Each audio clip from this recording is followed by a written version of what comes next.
खुशबू पांडे, स्वागत है आपका हमारे खास कार्यक्रम जनता सरकार में, जिसमें हम बात करेंगे सत्ता के सिंहासन से लेकर जनता के सरोकार तक। साथ ही हम आपको बताएंगे प्रदेश सरकार की हर उस योजना के बारे में जिनका सीधा संबंध हरियाणा की जनता से है।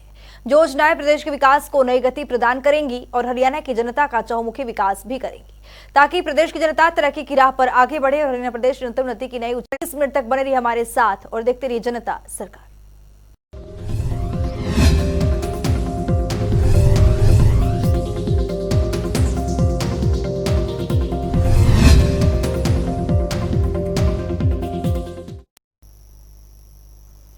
हरियाणा के मुखिया मनोहर लाल की अध्यक्षता में उच्चाधिकार प्राप्त कार्य समिति यानी एचपीपीसी और high power works purchase committee की बैठक हुई। इस बैठक में मुख्यमंत्री ने कुल 2500 करोड़ रुपए से अधिक की खरीद को यहां पर मंजूरी प्रदान की है। आइए इस रिपोर्ट के जरिए देखते हैं। पारदर्शिता के साथ काम कर रहे मुख्यमंत्री मनोहर लाल के मार्गदर्शन में प्रदेश एक विकसित राज्य के रूप में उभर रहा है।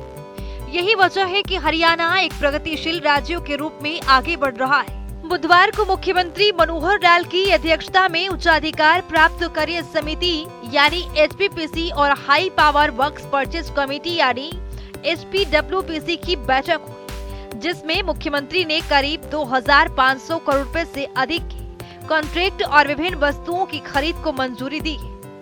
साथ ही बैठक में विभिन्न बोलीदाताओं से नेगोशिएशन के बाद दरें तय करके करीब 22 करोड़ रुपए की बचत की गई है। एचपीपीसी की इस बैठक में पुलिस, एचपीपीएनएल, यूएचबीवीएन, परिवहन, हरियाणा राज्य कृषि विपणन बोर्ड, शहरी स्थानीय निकाय विभाग सहित विभिन्न विभागों के 12 एजेंडे रखे गए। इस दौरान मुख्यमंत्री ने बताया कि high power works purchase committee में कुल 23 एजेंडे रखे गए और जिनमें से अधिकतर एजेंडे को मंजूरी प्रदान की गई। बैठक में मुख्यमंत्री मनोहर लाल ने बताया कि फतेहाबाद जिले के टोहाना में 100 बिस्तरों वाला अस्पताल जल्द बनकर तैयार होगा। इसके बनने के बाद न केवल टोहाना बल्कि आसपास के क्षेत्रों के लोगों को भी बेहतर स्वास्थ्य सुविधाएं मुहैया होंगी। बैठक में बताया गया कि अस्पताल के निर्माण कार्यों के संबंध में करीब 49 करोड़ रुपए के कॉन्ट्रैक्ट को मंजूरी प्रदान की गई। इन सब के अलावा बैठक में पुलिस विभाग की ओर से भी कई खरीद को मंजूरी प्रदान की गई है। तो आइए ग्राफिक्स पर नजर डालते हैं। High power works purchase committee में कुल रखे गए 23 एजेंडे। बैठक में शहरी स्थानीय निकाय विभाग के सहित कई विभागों के रखे गए 12 एजेंडे। बैठक में 52 सीटर 6 बसें और 32 सीटर 34 मिनी बसों की खरीद को मिली मंजूरी। 55 पुलिस ट्रक कैरियर की खरीद के प्रस्ताव को भी प्रदान की गई स्वीकृति। लोक निर्माण विभाग सहित कई विभागों के इंजीनियरिंग वर्क्स के लिए सामग्री को मंजूरी।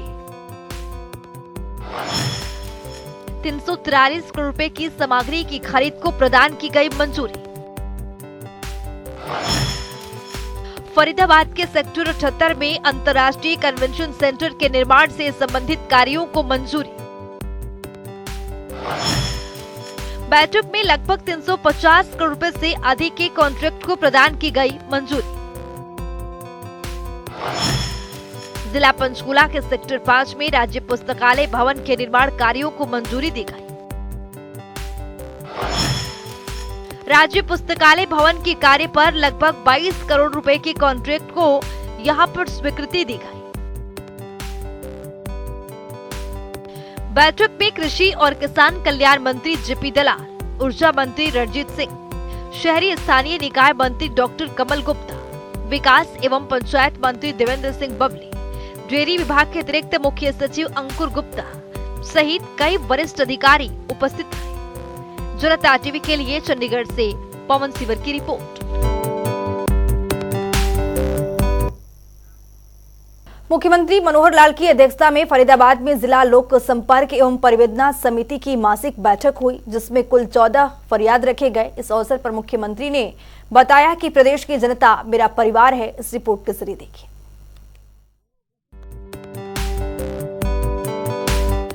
हरियाणा के मुख्यमंत्री मनोहर लाल बुधवार को फरीदाबाद में जिला लोक संपर्क एवं परिवेदना समिति की मासिक बैठक की अध्यक्षता की। इस बैठक में कुल 14 फरियाद रखे गए, जिनमें से अधिकांश का मौके पर ही निपटारा कर दिया गया। इस अवसर पर मुख्यमंत्री मनोहर लाल ने कहा कि प्रदेश की जनता मेरा परिवार है। सेवा और संकल्प की भावना को लेकर सरकार हर वर्ग का कल्याण कर रही है। मुख्यमंत्री मनोहर लाल ने कहा कि आम जन की शिकायतों से जुड़े मामलों में कोर्ट लिटिगेशन की बजाय संबंधित व्यक्ति की समस्या के समाधान के लिए बेहतर विकल्प देकर जल्द राहत पहुंचाई जाए। उन्होंने कहा कि जनता को परेशान करने का अधिकार किसी को नहीं है। सरकार की सोच है कि प्रदेश का प्रत्येक नागरिक सुखद महसूस करे। सीएम मनोहर लाल ने गांव मोहाना नरहावली गांवों की सिंचाई के लिए पानी से जुड़ी समस्या के लिए अविलंब समाधान के निर्देश भी दिए। साथ ही बिजली सिंचाई विभाग के अधिकारियों को आगामी 31 दिसंबर तक रजवाही का निरीक्षण करते हुए गाद निकालने, पंप हाउस पर मोटरों की फिजिबिलिटी चेक करने के निर्देश भी दिए। मुख्यमंत्री मनोहर लाल ने कहा कि प्रदेश सरकार सिंचाई और पेयजल आपूर्तियों को लेकर अंतिम टेल तक पानी पहुंचाने के लिए प्रतिबद्ध है। हर खेत को पर्याप्त पानी मिले, इसको लेकर नहरों की क्षमता बढ़ाने का काम मौजूदा सरकार ने कर दिखाया है। उन्होंने कहा कि प्रदेश का किसान खुशहाल हो, इसके लिए सरकार एमएसपी पर फसलों की खरीद की जा रही है। मुख्यमंत्री मनोहर लाल ने कहा कि सरकार एक समान विकास कार्यों को बढ़ावा दे रही है। सरकार की सोच है कि विकास कार्यों पर खर्च की जाने वाली राशि का सदुपयोग हो और आम जनमानस को ज्यादा से ज्यादा सुविधाएं मिली। उन्होंने कहा कि सोसाइटी में रहने वाले नागरिकों को भी बिजली, पानी जैसी बुनियादी सुविधाएं बिल्डर की ओर से प्रदान की जाती है। अगर किसी सोसाइटी में मूलभूत सुविधाएं देने में बिल्डर आनाकानी करते हैं, तो उसकी जांच करते हुए नियमानुसार कार्रवाई की जाए। इतना ही नहीं, मुख्यमंत्री मनोहर लाल ने कहा कि जीरो टॉलरेंस नीति को अपनाते हुए सभी अधिकारी और कर्मचारी अपनी ड्यूटी का निर्वहन ईमानदारी से करें। प्रदेश में भय मुक्त और भ्रष्टाचार मुक्त सरकार कार्य कर रही है और जन भावनाओं का सम्मान करते हुए विकास कार्यों को मूर्त रूप दिया जा रहा है। उन्होंने संबंधित अधिकारियों को निर्देश दिए कि अवैध निर्माण किसी भी रूप से सहन नहीं होगा और जहां कहीं कोई अवैध निर्माण अतिक्रमण करता है तो जल्द प्रभाव से एक्शन लिया जाएगा। इतना ही नहीं, मुख्यमंत्री ने कहा कि गौधन के साथ ही बेसहारा गौवंश के संरक्षण और संवर्धन के लिए राज्य सरकार कृत संकल्प है। साथ ही गौशालाओं को आत्मनिर्भर बनाने के लिए सरकार और गौ सेवा आयोग प्रभावी रूप से काम कर रहा है। सरकार की ओर से गौ सेवा के बजट में 10 गुना बढ़ोतरी करते हुए 400 करोड़ रुपए कर दिया है। जनता टीवी के लिए फरीदाबाद से मुकेश राजपूत की रिपोर्ट।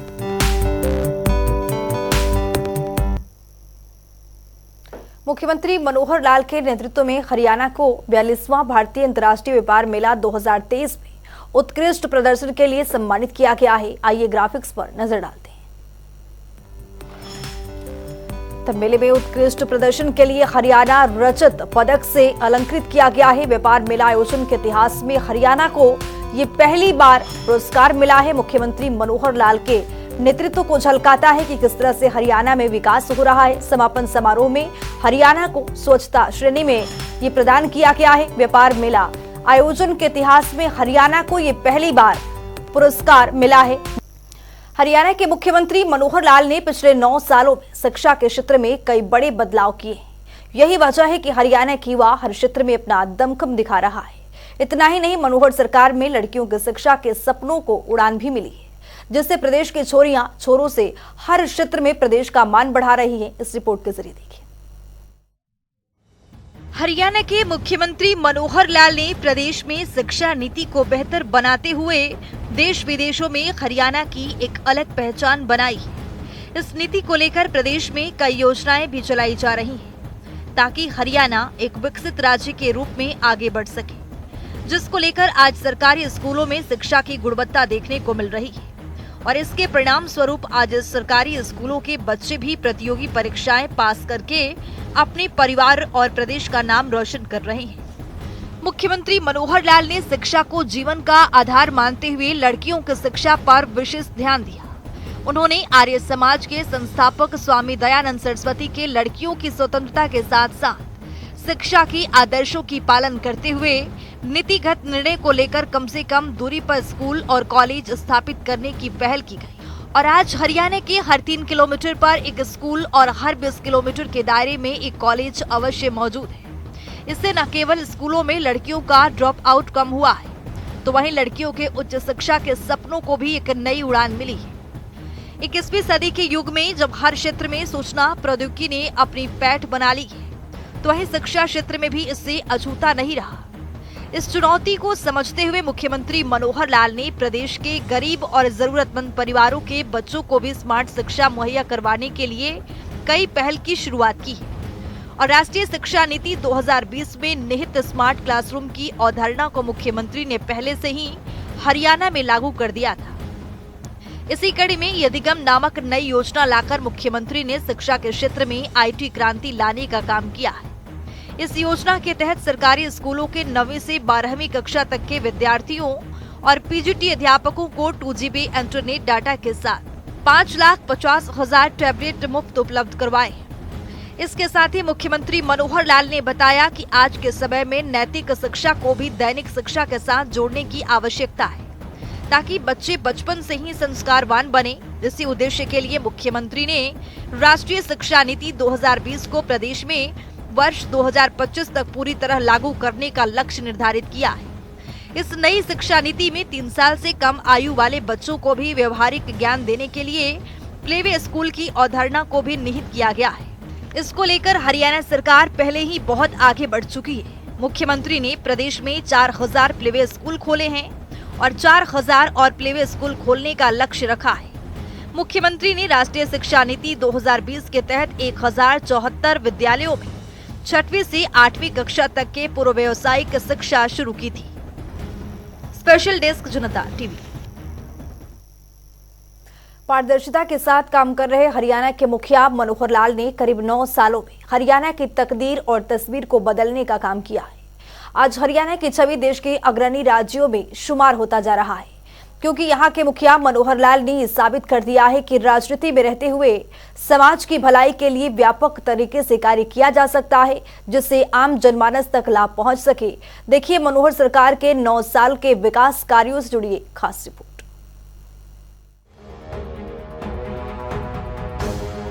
किसी भी प्रदेश और देश के लिए उन्नति का मतलब केवल विकास कार्यों या भौतिक विकास तक सीमित नहीं होता, बल्कि समाज हित और एक सभ्य समाज के निर्माण के लिए काम करना भी सरकार की जिम्मेवारी होती है। इस जिम्मेवारी की पूरी तरह से सही मायनों में चरितार्थ करके मुख्यमंत्री मनोहर लाल ने दिखाया है कि राजनीति में रहते हुए समाज की भलाई के लिए व्यापक तरीके से कार्य किया जा सकता है। मनोहर सरकार ने पिछले करीब 9 सालों में हरियाणा की तस्वीर और तकदीर बदलने का काम किया है।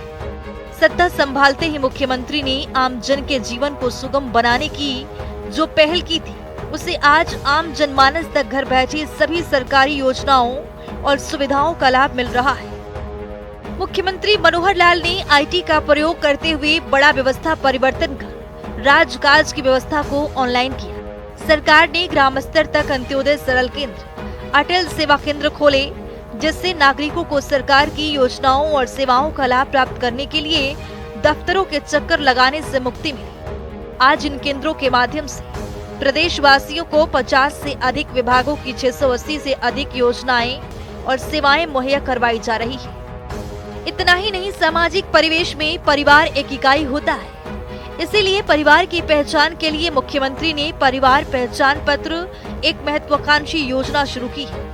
इसके तहत प्रदेश के सभी परिवारों का डाटा एकत्रित किया गया और हर एक सदस्य की आय, रोजगार, सभी जानकारियां एक प्लेटफॉर्म पर दर्ज है, जिसके आधार पर सरकार ने आय सीमा के अनुसार प्रदेश के अति गरीब परिवारों को सदस्य के अनुसार शिक्षा, स्वास्थ्य और रोजगार की सुविधाएं मुहैया करवा रही है। हरियाणा एक, हरियाणवी एक को आधार मानते हुए मुख्यमंत्री ने 5S यानी शिक्षा, स्वास्थ्य, सुरक्षा, स्वावलंबन और स्वाभिमान को जो नारा दिया है, उसे सही मायनों में पूरा करके भी दिखाया। हमने जो बहुत उपलब्धियां की हैं, कुछ जो चीजें ऐसी हैं जो जनता में बुराई के नाते देखी जाती हैं, उनको प्रहार किया और जनहित में जो अच्छी बातें करनी है उसको हमने आगे भी बढ़ाया। अगर मैं ये कहूं कि हमने प्रहार किया, 3 C पर प्रहार किया, करप्शन, कास्ट और क्राइम, 3 चीजों पर हमने प्रहार किया है और लगातार चल रहा है, क्योंकि विषय ऐसे हैं कि जो एक दिन में समाप्त नहीं हो सकते, चाहे वो क्राइम हो, चाहे वो करप्शन हो, चाहे वो कास्ट ओरिएंटेड सारा जो सिस्टम बना होता है वो हो। और इसी प्रकार से हमने 5S को प्रमोट किया हमेशा, शिक्षा, स्वास्थ्य, सुरक्षा, स्वावलंबन और स्वाभिमान।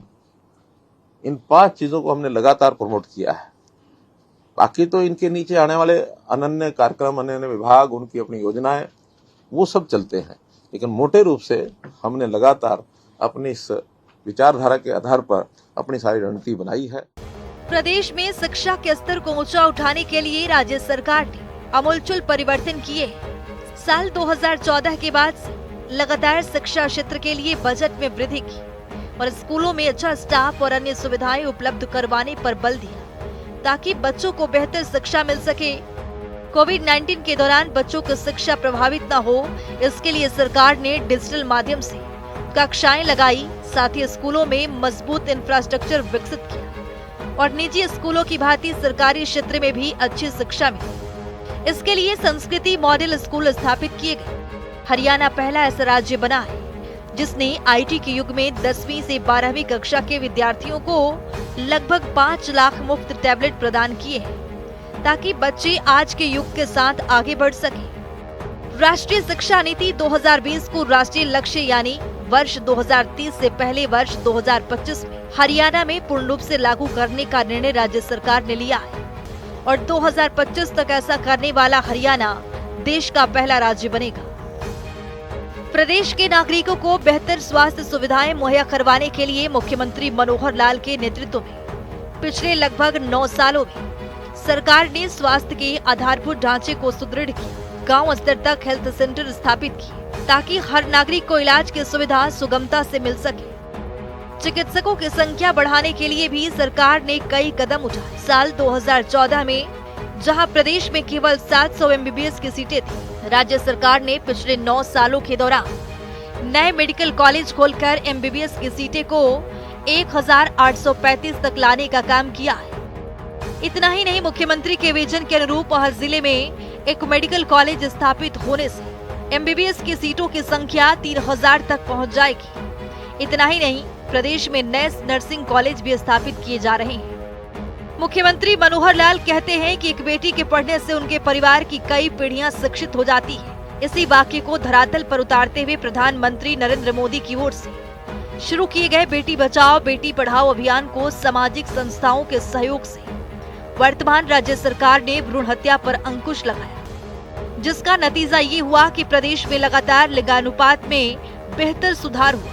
इसी दिशा में आगे बढ़ते हुए मुख्यमंत्री मनोहर लाल ने महिलाओं को स्थानीय सरकारों में और अधिक अधिकार देने के लिए पंचायती राज संस्थाओं में महिलाओं को 50% आरक्षण दिया। इतना ही नहीं, पुलिस में भी महिलाओं की संख्या को 15% तक ले जाने का सरकार का लक्ष्य है। प्रदेश में महिलाओं की सुरक्षा की ओर विशेष ध्यान देते हुए उनके खिलाफ अपराधों से निपटने के लिए सरकार ने राज्य में 33 नए महिला थाने और 239 महिला हेल्प डेस्क स्थापित किए गए हैं। मुख्यमंत्री ने सत्ता संभालते ही प्रदेश के अति गरीब परिवारों और नागरिकों के उत्थान का जो संकल्प लिया था उसे पूरा भी किया। किसी भी व्यक्ति को मुफ्त में कुछ देने की प्रथा के विरुद्ध उन्हें स्वावलंबी बनाने के विजन के अनुरूप मुख्यमंत्री के मार्गदर्शन में सरकार ने मुख्यमंत्री अंत्योदय परिवार उत्थान योजना को लागू किया, जिसके तहत प्रदेश के ऐसे अति गरीब परिवार जिनकी पारिवारिक आय 1 लाख रुपए से भी कम है, उनकी आर्थिक उत्थान का लक्ष्य निर्धारित किया। सरकार के सतत प्रयासों के फलस्वरूप बैंकों के जरिए आज लगभग 50,000 लोगों को ऋण उपलब्ध करवाया गया है, जिससे लोगों ने स्वरोजगार स्थापित किए हैं। ये लोग आज 15,000 रुपए से 20,000 रुपए प्रति माह आय अर्जित कर अपने परिवार को संभाल रहे हैं। इन 9 सालों में मुख्यमंत्री मनोहर लाल के नेतृत्व में राज्य सरकार ने समाज कल्याण और नागरिकों के उत्थान के लिए जितनी भी योजनाएं और कार्यक्रम चलाए उतनी शायद पहले किसी भी सरकार ने शुरू नहीं की। 2014 के बाद से वर्तमान सरकार के कार्यकाल के दौरान राज्य ने हर क्षेत्र में जितनी तेज गति से प्रगति की है, इस राह में प्रदेशवासी भी एक नए हरियाणा का गवाह बने हैं। आज समाज का हर वर्ग सरकार की कार्यप्रणाली, नीति निर्माण और पात्र नागरिकों को योजनाओं का लाभ सुनिश्चित करने की प्रतिबद्धता से आश्वस्त नजर आता है। स्पेशल डेस्क जनता टीवी।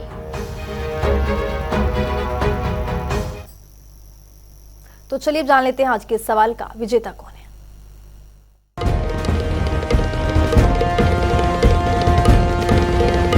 तो बात अब आज के विजेता की। जैसा कि आप जानते हैं, हर रोज एक नया सवाल पूछते हैं, सही जवाब देने वाले के नाम और तस्वीर अपने टेलीविजन स्क्रीन पर दिखाते हैं, साथ ही उसको उपहार भी देते हैं।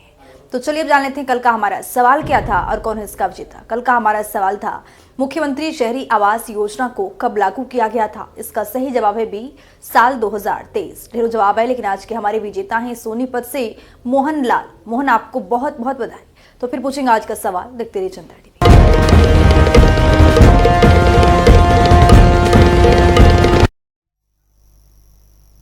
तो वक्त हो गया है आज की मुलाकात का। आज की मुलाकात में हम हर दिन नए शख्सियत से आपको रूबरू कराते हैं, उनकी कार्यप्रणाली पर बारीकी से नजर डालते हैं, जानते हैं वो तमाम योजनाएं जो बनी है हरियाणा की जनता के लिए। तो ऐसे ही शख्सियत जनता टीवी ने खास बातचीत की है। इनका नाम है डॉक्टर कृष्ण कुमार, जो कि यमुनानगर से जिला हॉर्टिकल्चर अधिकारी के पद पर काबिज हैं। आइए आपको सुनवाते हैं।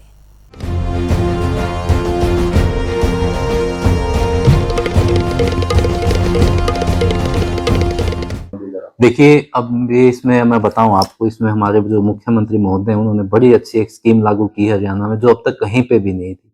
आम किसान जब भी कोई ओले पड़ते थे या बहुत ज्यादा बारिश हो जाती थी, जो बागवानी फसलों का नुकसान होता था उसमें किसान को कोई भी मुआवजा आज तक नहीं मिलता था।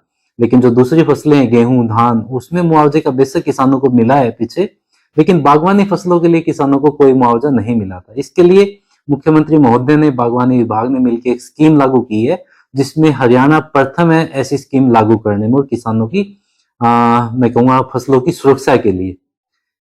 मुख्यमंत्री बागवानी बीमा योजना के नाम से उस स्कीम को जानते हैं और इस स्कीम में 46 फसलों को लिया गया है। लगभग सभी सब्जियां, फल उस स्कीम में शामिल हैं जो भी किसान हरियाणा में उगाते हैं। इसके लिए मैं मुख्य बातें आप लोगों को बताऊंगा कि मेरी फसल मेरा बेड़ा पे पंजीकरण अनिवार्य है। जो सब्जियां हैं उसके लिए 750 रुपए प्रति एकड़ का प्रीमियम है। जो फलदार पौधे हैं उसके लिए 1000 रुपए प्रति एकड़ का प्रीमियम है और ये 50% किसान देता है और 50% सरकार इसमें देती है। सब्जियों में यदि कोई नुकसान होता है तो उसमें 30,000 रुपए तक का मुआवजा किसान को मिल सकता है। जो फलदार पौधे हैं उसके लिए 40,000 रुपए तक का मुआवजा किसानों को मिल सकता है। जैसे अभी सर्दी आई है, कई बार किसान के खेत में ओले गिर जाते हैं, उसकी पूरी फसल बर्बाद हो जाती है, तो उस केस में उसको सब्जियों के लिए 30,000 रुपए अधिकतम और फलों के लिए 40,000 रुपए अधिकतम की राशि उसको मुआवजे के तौर पे मिल सकती है। इसके लिए किसान मेरी फसल मेरा बेड़ा पे पंजीकरण कराएं। उसके बाद मुख्यमंत्री बागवानी बीमा योजना के पोर्टल पे रजिस्ट्रेशन कराएं अपना। जितने एकड़ में उसने सब्जियां लगाई उतने एकड़ का वो अपना बीमा करवा सकता है और उस बीमे की जो प्रीमियम की राशि है वो ऑनलाइन पोर्टल के माध्यम से वो पे होनी है।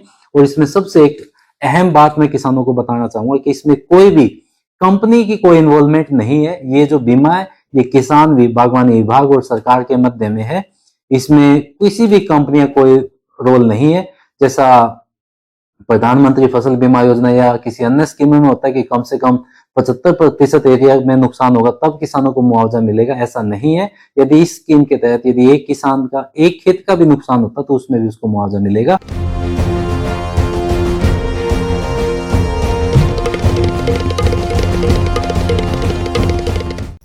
अब वक्त हो गया है आज के सवाल का। तो चलिए अब जान लेते हैं आज के सवाल में क्या कुछ है।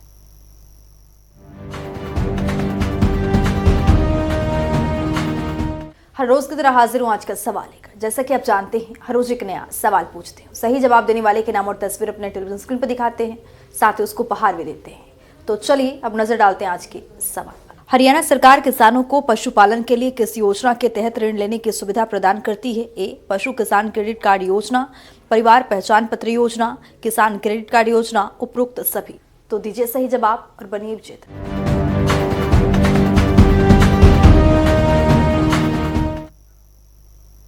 तो इस खास कार्यक्रम के जरिए हमारा मुख्य उद्देश्य हरियाणा सरकार की कल्याणकारी योजनाओं की जानकारी और उसका लाभ प्रदेश के हर एक नागरिक तक पहुंचाना है, क्योंकि जब प्रदेश का हर एक नागरिक समृद्ध और खुशहाल होगा तभी प्रदेश विकास के पथ पर अग्रसर हो पाएगा। हमारे खास कार्यक्रम जनता सरकार में आज के लिए इतना ही। नमस्कार।